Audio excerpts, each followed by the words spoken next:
आजाद नगर मीठा मोहल्ला की दरगाह के पास कांग्रेस ने किया, भाजपा पर करार वाला दिखाई दिया। सभा में कांग्रेस संगठन मंत्री अजय रघुवंशी रिंकू, भैया, डॉक्टर फिरोज, विनोद मोरे, फरीद, काजी, हमीद काजी, सभी नेता पार्षद सभी उपस्थित दिखाई। सभी ने सभा को सम्मोहित किया। शानदार जलसे की सदारत फरमा रहे जिला कांग्रेस कमेटी के सदर जनाब रिंकू टाक जी, पूर्व विधायक हमीद काजी साहब, एडवोकेट खलील अंसारी साहब, अजय रघुवंशी जी, मुन्ना यादव जी, तमाम मेरे पार्षद साथी, आप पार्टी के हमारे जिला अध्यक्ष, आप पार्टी के साथी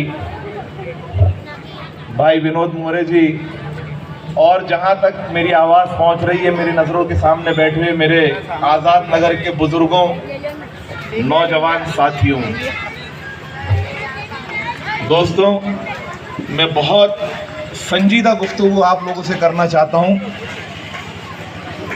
क्या वजह है कि ये चुनाव में हर आने वाला मुकर्रिर आपसे एक दरख्वास्त कर रहा है कि इस चुनाव को आम चुनाव न समझे, जबकि अगर सियासी ज़बान में देखा जाए तो इसको आम चुनाव था कि उनसे कहा कि ताली बजाइए, लोगों ने ताली बजाई। इन्होंने कहा कि थाली बजाइए, लोगों ने थाली बजाई। इन्होंने कहा कि लाइट चमकाइए, लोगों ने आतिशबाजी कर दी। इतना एतमाद इस मुल्क के, हिंदुस्तान की जो वजीर आजम के ऊपर जो है लोगों ने किया, लेकिन नतीजा क्या हुआ?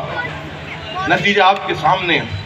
आज नतीजा यह है कि आज जब उनको ये लगा कि 10 साल सरकार चलाने के बाद महंगाई जो है आसमान, ये जो चुनाव है दो लोकसभा चुनाव का, ये इस मोड़ पर आ गए हैं कि हमारों को हमारा अस्तित्व बचाना है। हिंदुस्तान के इतिहास के अंदर आज तक के कोई प्रधानमंत्री ऐसा नहीं होगा जिसने धर्म के नाम पे वोट मांगे होंगे। नरेंद्र मोदी ने मंचों से मुसलमानों को कोसना शुरू कर दिया, और जो बात बोल के जो गिराया अपने ग्राफ को, मैं नहीं समझता कि किसी प्रधानमंत्री गरिमा को उसने संभाल के रखा, ताक कर दिया। वो ये कह रहे हैं हिंदू भाइयों से, कांग्रेस पार्टी की बनिस्बत, कि ये तुम्हारा हक लेके, ओबीसी का हक लेके, तुम्हारी कमाई, तुम्हारी संपत्ति लेके, तुम्हारे मंगलसूत्र लेके मुसलमानों को बांट देंगे। मैं नरेंद्र मोदी ये पूछना चाहता हूं कि 75 साल में मुसलमान इस देश में क्या हुकूमत करने बैठ गया, या मुसलमान यहाँ पर कोई बड़े बड़े ओहदों पे बैठ गया, या मुसलमान इस देश के अंदर गरीबी रेखा से ऊपर उठ गया?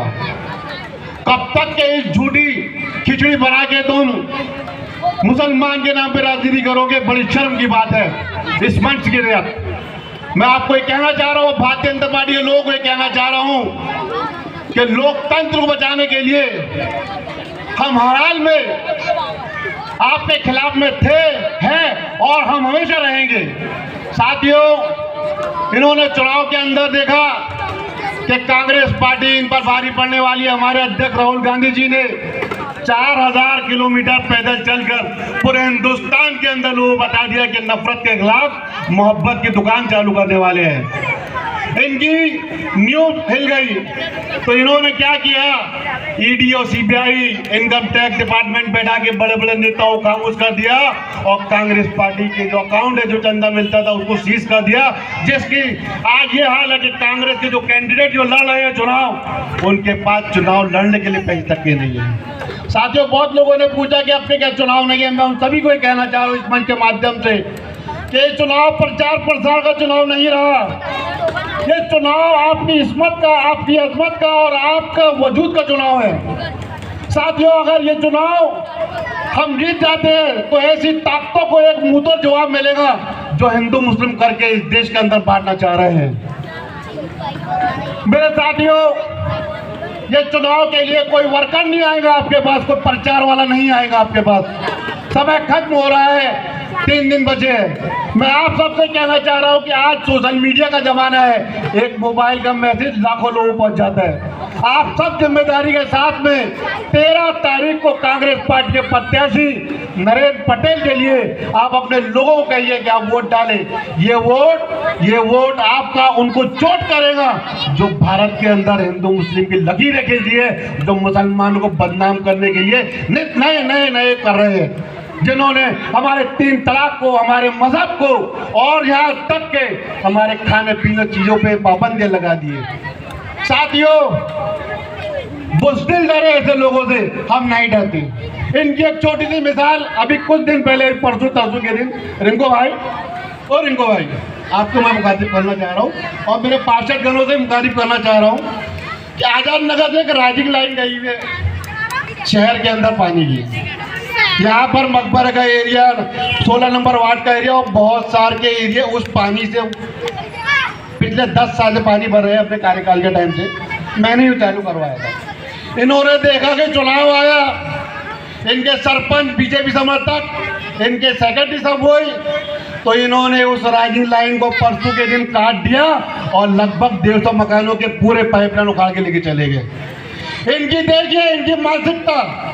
ये कह रहे हैं, मैंने परसों कहा कि बोले शहर में डायरिया फैला है, तो मैंने बोला शहर में डायरिया फैला है, हमारे आजाद नगर में डायरिया नहीं फैला है। और अगर तुम शहर के लोगों की फिक्र कर रहे हो तो यहाँ पानी से लोगों को मारोगे। इन्होंने मेरे कहने पे उस तक तो चले गए, मगर आज आके बुलडोजर नलों को उठा के ले चले गए। ये इनकी छोटी मानसिकता दिखाती है।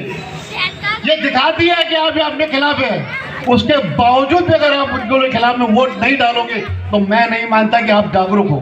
आपको जागना पड़ेगा मेरे साथियों, सब कुछ जागना पड़ेगा।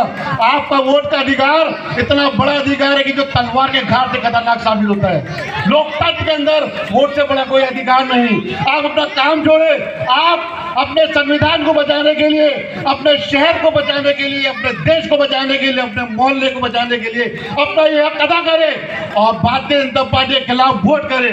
आपके सामने जो कैंडिडेट है वो एक ईमानदार कैंडिडेट है। आपके सामने जो पार्टी है वो एक ईमानदार पार्टी है। आज 70 सालों में जो कांग्रेस पार्टी ने मुसलमानों को दिया है, किसी पार्टी ने मुसलमानों को नहीं दिया।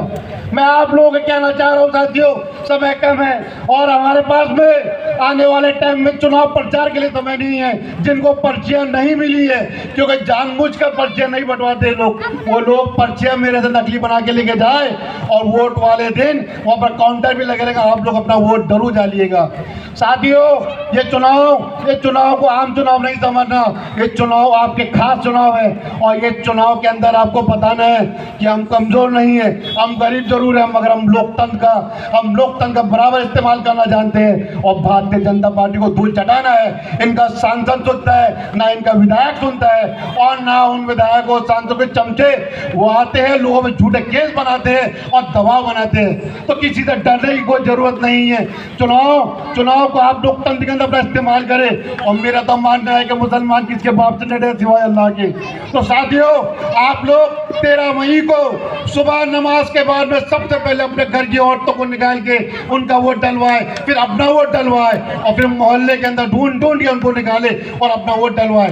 पानी की लाइन के जो मसला है, इंशाअल्लाह रहमान चुनाव के बाद में खड़े रह के आपको जुड़ूंगा, ये मैं वादा करता हूँ। और साथियों, आप जो नगर निगम के जितने पार्षदगण हैं, रिंकू भाई और आप सभी से मैं निवेदन करता हूँ कि नगर निगम कमिश्नर से इस मामले को लेकर आप हस्तक्षेप करें और पानी की राइजिंग लाइन को जुड़वाने के लिए करें।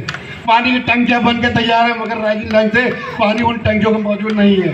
सिर्फ जाति और धर्म के नाम पे इस क्षेत्र को पीछे कर गया है। जाति और धर्म के नाम से इस क्षेत्र को आगे नहीं किया जा रहा है। तब से ये नगर पंचायत बन जाती है अगर बीजेपी की सत्ता नहीं होती, तब से इस क्षेत्र नगर निगम में चले जाता अगर बीजेपी की सत्ता नहीं होती।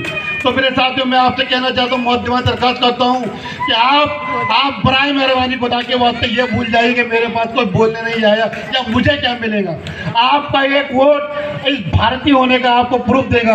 आपका एक वोट इस गैर संवैधानिक संस्थाओं को उखाड़ फेंकने में आपको प्रूफ देगा और आपका एक वोट इस देश का इतिहास। बोलना चाहता हूँ मंच के माध्यम से कि भारतीय जनता पार्टी ने अपने नेताओं का विकास किया है, अपने कार्यकर्ताओं का विकास किया है, अपने दलालों का विकास किया है। एक तानाशाही चरम सीमा पर पहुंच चुकी है। एक मौजूदा मुख्यमंत्री अरविंद केजरीवाल को इन्होंने झूठे केस के अंदर गिरफ्तार करके रखा है। अब वक्त आ गया है हमें इंडिया गठबंधन का कि साथ देकर हमें 13 मई को भाई इंडिया गठबंधन के प्रत्याशी भाई नरेंद्र पटेल को भारी से भारी मतों से विजय बनाकर ये भारतीय जनता पार्टी के नेताओं और प्रधानमंत्री को मुंहतोड़ जवाब देने का समय आ गया है। मैं आपसे यही अपील करूंगा कि 13 मई को इंडिया गठबंधन के प्रत्याशी भाई नरेंद्र पटेल को अपना मूल्य वोट दें।